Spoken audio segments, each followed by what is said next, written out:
அஸ்ஸலாமு அலைக்கும். Hi friends, welcome back to my channel. இன்றைக்கி பார்த்தீங்கன்னா ரொம்ப ஹெல்தியான முருங்கைக்கீரை பொடி எப்படி பண்ணுற ஷேர் பண்ணிக்க. ரொம்ப ஹெல்தி, கண்டிப்பாக வீட்டில் ட்ரை பண்ணி பாருங்கள். இதுக்காக ஜீரா, கடலப்பருப்பு, உளுந்து, பெப்பர் இது எல்லாமே வந்து 2 ஸ்பூன் எடுத்திருக்கேன். தென் வந்து 2 கொத்து கருவேப்பிலையும், காரத்துக்கு ஏற்ற அளவு 6-7 வரமிளகாய் எடுத்திருக்கேன். தென் நெல்லிக்காய் சைஸ் வந்து புளி எடுத்திருக்கேன். இது எல்லாமே எடுத்து வச்சுக்கோங்க. முருங்கைக்கீரையை வந்து நல்லா நிழலில் வந்து 2 நாள் காய வச்சு எடுத்துக்கோங்க. ஈரப்பதம் இல்லாத அளவுக்கு நிழலில் காய வச்சு எடுத்துக்கோங்க. நிழலில் காய வச்சு எடுத்து நல்லா வந்து வறுக்கும்போது வந்து நம்ம முருங்கைக்கீரை வந்து மொறுமொறுன்னு இருக்கணும், அந்தளவுக்கு வந்து வறுத்து எடுத்துக்கோங்க. தென் எடுத்து வச்சுக்க எல்லா இன்க்ரீடியன்ட்மே போட்டு வறுத்து எடுத்துக்கோங்க. இதை வறுக்கும்போது நல்லா வந்து ஃப்ளேவர் வரும், அந்தளவுக்கு வந்து வறுத்து எடுத்துக்கோங்க.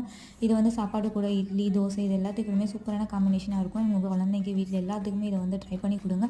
ரொம்ப ஹெல்தியான ஒரு பொடி இது. தென் வந்து இதை வந்து நல்லா வறுத்து எடுத்துக்கிட்டு நமக்கு முருங்கைக்கீரை வந்து நல்லா வந்து ரோஸ்ட் பண்ணி வச்சுருக்கோம்ல, அது கூட வந்து சேர்த்து தேவையான அளவு உப்பு போட்டு நல்லா மிக்சியில் வந்து நல்லா பவுடர் பண்ணி எடுத்துக்கோங்க. நான் குறன்னு பவுடர் பண்ணிக்கோங்க. உங்களுக்கு ஃபைன் பேஸ்ட்டாக வேணும்னாலும் பவுடர் பண்ணி எடுத்துக்கோங்க. குறன்னு பண்ணும்போது தோசை, இட்லி கூட சாப்பிடும்போது நல்லா ஸ்க்ரன்ச்சியாக இருக்கும், சூப்பராக இருக்கும். கண்டிப்பாக ட்ரை பண்ணி பாருங்கள்.